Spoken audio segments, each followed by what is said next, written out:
Բարև ձեզ սիրելի հայրենակիցներ, հույս ունեմ լավ եք, վատ լուրեր ունեմ և այդ լուրը այն է, որ մեր մոտ համաճարակային վիճակը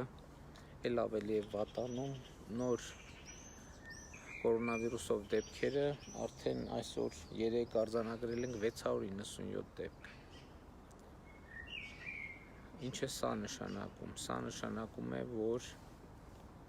մենք արդեն մի իրավիճակում ենք, երբ մեր բուժ հաստատությունները ուղղակի կարող են և արդեն այդ վիճակում են, որ կան արդեն հոսպիտալացման կարիք ունեցող մարդիկ, որոնց ժամանակին մենք չենք կարողանում հոսպիտալացնել։ Տեսեք, ընդհանուր առմամբ պրոբլեմը բաժանած է երկու մասի։ Կան մարդիկ, ովքեր ինձ նման կորոնավիրուսով վարակված լինելով, այսպես առնվազն իրենց տանը իրենց կյանքը շարունակում են սովորական ռեժիմով։ Ասեմ նաև, որ մենք 3 ավելի մանրամասն բժշկական հետազոտություն անցանք, ես, Աննան, Մարիամը, և արձանագրվեց, որ մենք, այսինքն թոքերի հետ կապված որևէ խնդիր չունենք, այսինքն թոքաբորբ չունենք, և ըստ էության լիարժեք ասիմպտոմ ենք տանում հիվանդությունը։ Իմիջիայլոց ասեմ, որ սովորաբար հիվանդությունը սիմպտոմներով սկսվելու պարագայում է բարդանում։ Մենք վիճակագրություն ունենք, որ ասիմպտոմ հիվանդների միայն 10%-ն է, որոնց մոտ հետագայում բարդություններ են առաջանում։ Այսինքն 10% հավանականություն կա, որ մեր մոտ սկսի թոքաբորբ զարգանալ։ Փոքրիկներին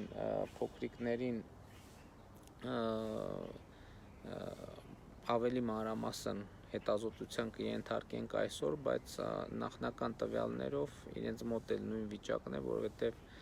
մենք ջերմություն չենք ունենում ըստ էության, ես ջերմություն չունեմ, չեմ ունեցել այս վերջին 1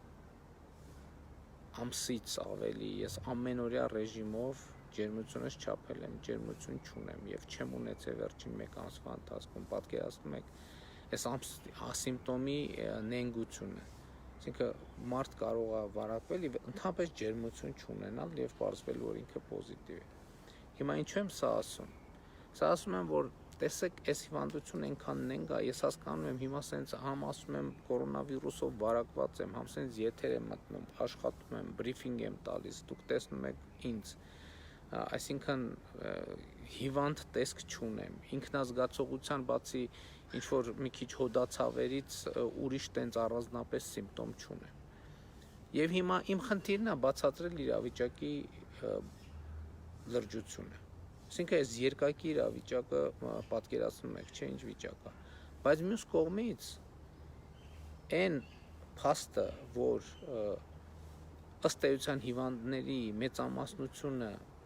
իմ նման են, 75% մոտավորապես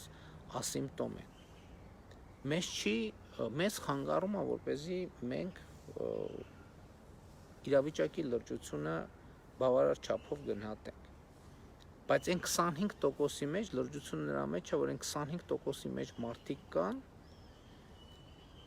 ովքեր շատ լուրջ և ինտենսիվ բուժօգնության կարիք ունեն։ Ու պրոբլեմը հետևյալի մեջ է։ Ես ասացի 25%-ն են այդ մարդիկ հիվանդների մեջ, երբ որ ընդհանուր հիվանդների թիվը 100 է, այդ ինտենսիվ բուժօգնության կարիք ունեցողների 25%-ը ֆիզիկական ծավալով 25 հոգի է, և մեր որևէ խնդիր չունի մեր առողջապահական համակարգը այդ 25 հոգուն սպասարկել։ Երբ որ մեր հիվանդների ընդհանուր թիվը 1000 հոգի է, որոնցից 750-ը ասիմպտոմ են, այսինքն ինձ նման իրանց կյանքով կարող են ապրել մի տարբերությամբ։ 250 հոգին արդեն ավելի ծանր խնդիր է։ Երբ որ հիվանդների թիվը 10,000 է, արդեն 2500 հոգի են այն մարդիկ, ովքեր ինտենսիվ բուժօգնության կարիք ունեն։ Հիմա մենք եկել ենք այս եզրին ենք հասել։ Այս եզրին ենք հասել եւ մեր առողջապահական համակարգը ճկռում է արդեն։ Եվ հիմա ասիմպտոմներին մենք պետք է բաժանենք երկու խմբի։ Ասիմպտոմներ, ովքեր գիտեն, որ իրանք հիվանդ են, եւ ասիմպտոմներ, ովքեր չգիտեն, որ իրանք հիվանդ են։ Ես օրինակ ոնց եմ իմացել, ես ոչ մի ախտանշան չեմ ունեցել։ Ես պարզապես որ միջոցառում կար, պետք է զինվորների հետ մեզ շփվեի, չէ, նախ ես պրոֆիլակտիկ ինչքան 15 օրը մեկ տեստ եմ հանձնում։ Եվ այդ այցից առաջ ուղղակի պրոֆիլակտիկ իմ օրներ համ էլ պետք է այդ լիներ, հանձնեցի եւ պարզվեց դրականատեստի արդյունքը։ Եվ ես հիմա իմանալով, որ վարակված եմ, ուրիշներն էլ իմանալով, որ վարակված են, ինձ շփումները այնքան սահմանափակված է, որ ես հիմա համոզված եմ, որ ուրիշ մարդու չեմ վարակի, որովհետեւ ես գիտեմ, ինքն էլ գիտի, եւ բոլոր կանխարգելիչ միջոցառումները ձեռնարկում ենք, բայց հիմա այսօր երկրում կա մոտավորապես 20,000 իմ նման մարդ, որոնք չգիտեն, որ իրենք հիվանդ են։ Չգիտեն, իրանք էլ չգիտեն, իրանք շրջապատի մարդիկ էլ չգիտեն։ Եվ այստեղից է այդ 20,000 մարդը, որը ինքն էլ չգիտի, ոչ մեկ էլ չգիտի, իրանք են դառնում վարակի հիմնական տարածողները։ Որտեղ են այդ մարդիկ։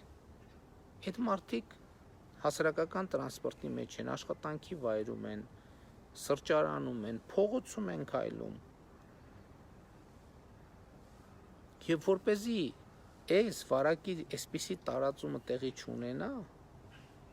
շատ կարևոր է, որ մենք բոլորիս, առանց բացառության, բոլորիս վերաբերվենք որպես վարակակիր, բոլորիս։ Եվ բոլորիս հետ բոլոր տեղերում շփումների ընթացքում կիրառենք կանխարգելիչ միջոցներ։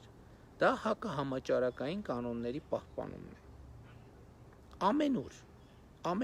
ում տեսնում եք, մենք բոլորս իրար պետք է վերաբերվենք որպես պոտենցիալ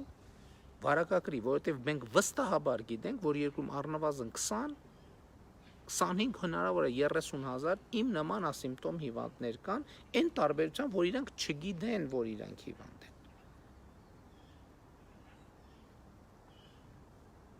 Եվ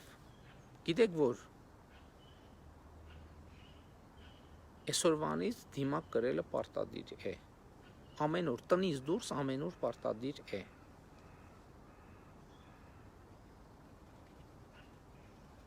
Եվ մենք պետք է իրար հետևենք, իրար պարտադրենք, իրարից պահանջենք,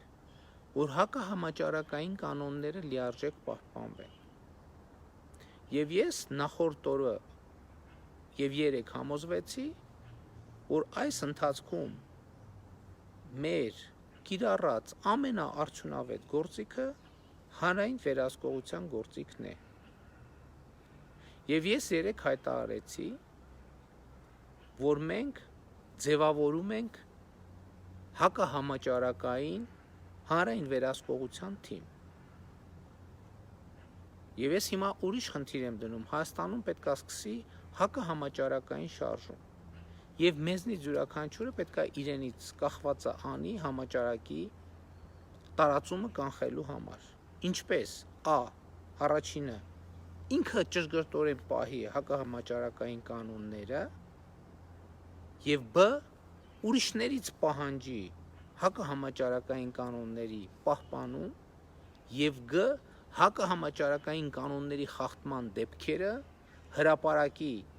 սոցիալական ցանցի իր էջում։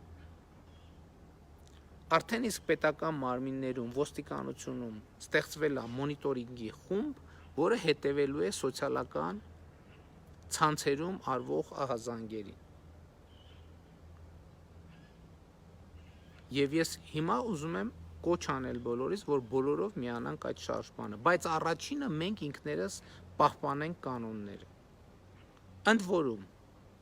կապ չունի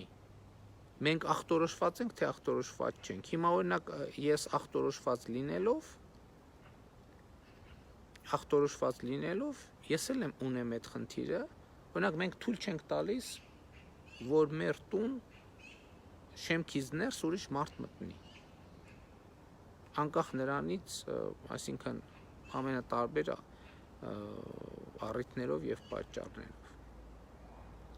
Հաջորդը ես կոչ եմ անում, որ էլի դուք հրապարակեք խախտումների դեպքերը հատուկ ուշադրություն դարձնելով առաջինը բանկերին, հայփոստին, առևտրի կենտրոններին, հասարակական տրանսպորտին, պետական կառավարման մարմիններին, որպեսզի ես հնարավորություն ունենամ պատժել բոլոր այն պաշտոնյաներին, ովքեր իրենց գերատեսչություններում հիմնարկներում չեն պահում հակահամաճարակային կանոնները։ Աշխատանքի վայրում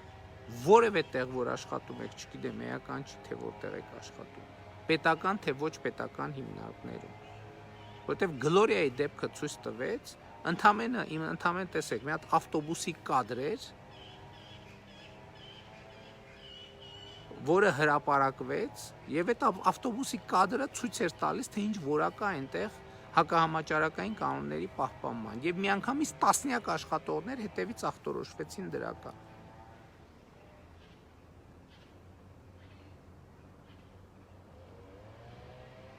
Հիմա իհարկե մենք բարետատանը ունենք մի քանի սցենարներ եւ այդ սցենարներից որևէ մեկը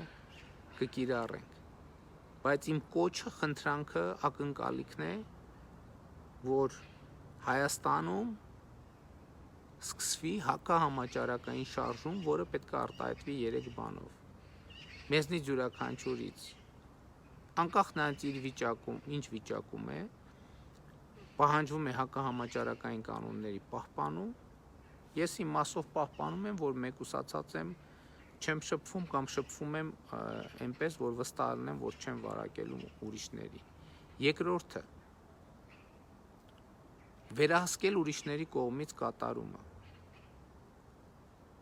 հակահամաճարակային կանոնների, լուսանկարել խախտման դեպքերը, տեսանկարահանել եւ հրապարակել սոցիալական ցանցի էջերում, որպեսզի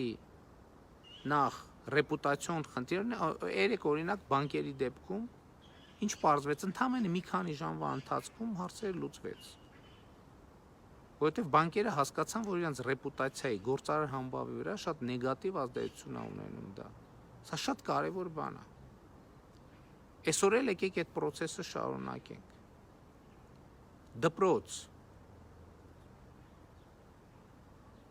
Դպրոցներում ինչա տեղի ունենում, հասարակական վայրերում ինչա տեղի ունենում, կանգառներում ինչա տեղի ունենում։ Այս ամեն ինչը պետք է լայնորեն հանրային կերպով վերահսկվի։ Եվ ես ուզում եմ, որ ցավով արձանագրել, որ 3 կորոնավիրուսից ունեցել ենք 6 մահ, եւս 9 մահ կորոնավիրուսով վարակված անձինք են մահացել, որոնց մահվան պատճառը բժիշկները այլ են գնահատում։ Ես ուզում եմ ցավակցել բոլոր մահացածներին եւ նրանց ընտանիքներին։ Ուզում եմ ասել նաեւ, որ մեր հակաճգնաժամային միջոցառումների շրջանակում այս պահին շահառուներին հասանելի օժանդակության ընդհանուր թիվը գերազանցել է 100 միլիարդ դրամը։ Այսինքն մեր միջոցառումների շրջանակներում 100 միլիարդ դրամ աջակցություն է ցուցաբերվել կամ հասանելի է դարձել շահառուներին։ Ընդ որում 9-րդ հայտնի միջոցառումը, որտեղ ըստ էության չգրանցված աշխատողների համար էր նախատեսված, 186,000 երեխայի աջակցություն է ցուցաբերվել 4.9 միլիարդ դրամ ընդհանուր ծավալով։ 8-րդ միջոցառման շրջանակներում 124,000 մարդու աջակցություն է ցուցաբերվել այն մարդիկ են, այն մարդկանց մասին է խոսքը այստեղ, ովքեր համաճարակի պատճառով, այդ համատարած փակ լոկդաունի պատճառով աշխատանքը դադարեցվել էր 8.4 միլիարդ դրամի աջակցություն է ցուցաբերվել։ Սա է միջայլոց։ Եվ սիրելի հայրենակիցներ, ուզում եմ արձանագրել, որ սկսած մեր բակից, վերելակից, աշխատանքի վայրից, տրանսպորտից, փողոցում քայլելուց մեր անհատական վարքագիծն է, որ բերում է արդյունքների կամ բերում է արդյունքների բացակայության։ Այսօրվանից տնից դուրս մենք կարող ենք լինել միայն դիմակով։ Երեք իդեպ տնտեսական մրցակցության պաշտպանության հանձնաժողովի նախագահը զեկուցեց, որ դիմակների գների անկում է արձանագրվել որոշակի, այդ թվում ձեռնարկված միջոցառումների շնորհիվ եւ կա հույս, որ ավելի կիչնի դիմակների գինը։ Էլի եմ ասում, գիտեմ, որ սա բեռ է, սոցիալական, նաեւ տնտեսական բեռ է, բայց կրկին նույն օրինակն եմ բերում։ Այսօր ոչ ոք չի ասում, որ գիտեք ինչ, ակնոցը թանկ է, դրա համար ես ակնոց չեմ կրում։ Սա էլ ակնոցի նման մի իրավիճակ է, որովհետև մենք կույր ենք այդ առումով, որովհետև չգիտենք դիմացինը հիվանդ է կորոնավիրուսով թե չէ։ Եվ մենք պետքա ելնենք այն կանխավարկածից, որ բոլորը ում տեսնում եք պոտենցիալ վարակակիր է եւ նրանից կարող եք վարակվել։ Եվ դուք ինքներդ էլ պոտենցիալ վարակակիր եք եւ ուրիշներին կարող եք վարակել։ Ես համոզված եմ, որ դուք չեք ուզում դա։ Ոչ մեկը չի ուզում դա։ Եվ իմ ակնկալիքն է, որ դուք շարունակեք սոցիալական ցանցերում հրապարակել